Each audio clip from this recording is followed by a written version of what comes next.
everyone. So today I'll be presenting a slide on atmospheric dispersion modeling. So what is atmospheric dispersion modeling? It is the mathematical of how air pollutants disperse in the ambient temperature. It is performed using computer programs that include algorithms to solve the mathematical equations.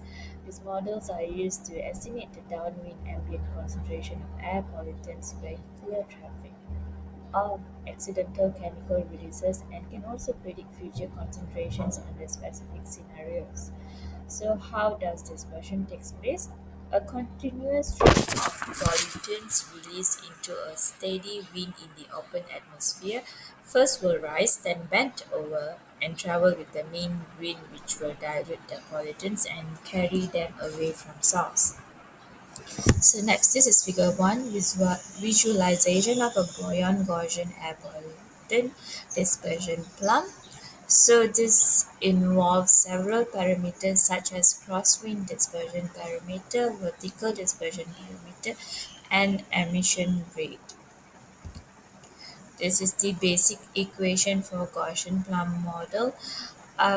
This equation models the dispersion of a non-reactive gaseous pollutant from an elevated source in a form that predicts the steady-state concentration at point x, y, and z. So here given is C is the concentration of pollutant at point x, y, and z. Q is the pollutant emission rate, and then the standard deviations of the pollutant distribution, and then also here is the wind speed, and then the coordinates of the source. T is the time, and then there's pi, which is a mathematical constant. Figure 2 is the horizontal dispersion coefficient, has a function of downwind distance from the source. Figure 3 is the vertical dispersion coefficient. Moving on to atmospheric stability classes. Atmospheric stability classes are used to categorize the amount of atmospheric turbulence present at any given time. These classes are denoted by letters A to F, each representing a different level of atmospheric stability. So A is very unstable and F is stable.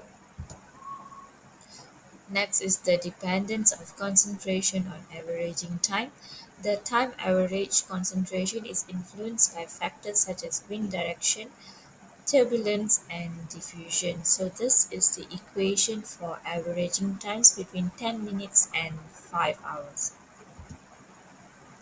Next is stacks and plum rise. So tall stacks such as those found in coal power plants release air pollutants into this atmosphere, and their height can significantly impact the dispersion of these pollutants.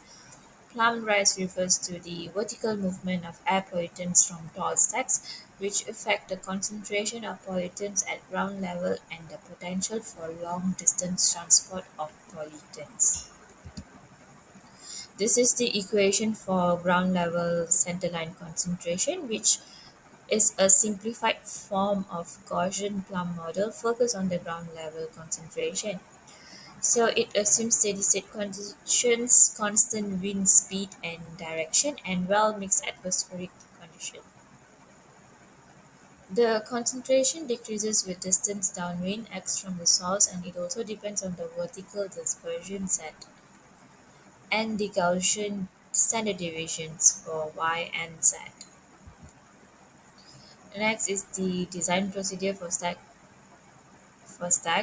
So first is to analyze the meteorology, make a preliminary hazard assessment based on step 1, test various cases of physical state parameters, height and diameter, plan rise models and plan locations with the worst case meteorology, considers effect of local terrain. Next, this is a table for critical wind speed. Critical wind speed, also known as threshold wind speed, is the minimum wind speed required to disperse pollutants effectively and prevent their accumulation near the ground. Computer programs for dispersion modeling. These programs use mathematical algorithms to estimate the downwind ambient concentration of air pollutants. So the first one is AERMOD, a widely used U.S. Environmental Protection Agency regulatory model for assessing air quality impacts. Next is atmospheric dispersion modeling system, an advanced model for calculating concentrations of pollutant emitted from point, area, and volume sources. Next is the AUS Plum, a model used in Australia for assessing the impact of pollution from a wide range of industrial and commercial sources. Next is CALINE3, a model used for estimating air pollutant concentrations near highways. Lastly is the HAMSGPS, a model used for predicting the dispersion of hazardous air pollutants. Next is the mobile sources and line sources model.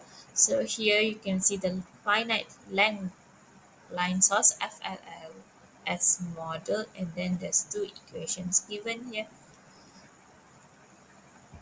And lastly, for to conclude, atmospheric dispersion modeling is a crucial tool for predicting the dispersion of air pollutants in the ambient atmosphere, which is essential for air quality management and environmental protection. The Gaussian plum model is a widely used mathematical model for this purpose. Okay, thank you.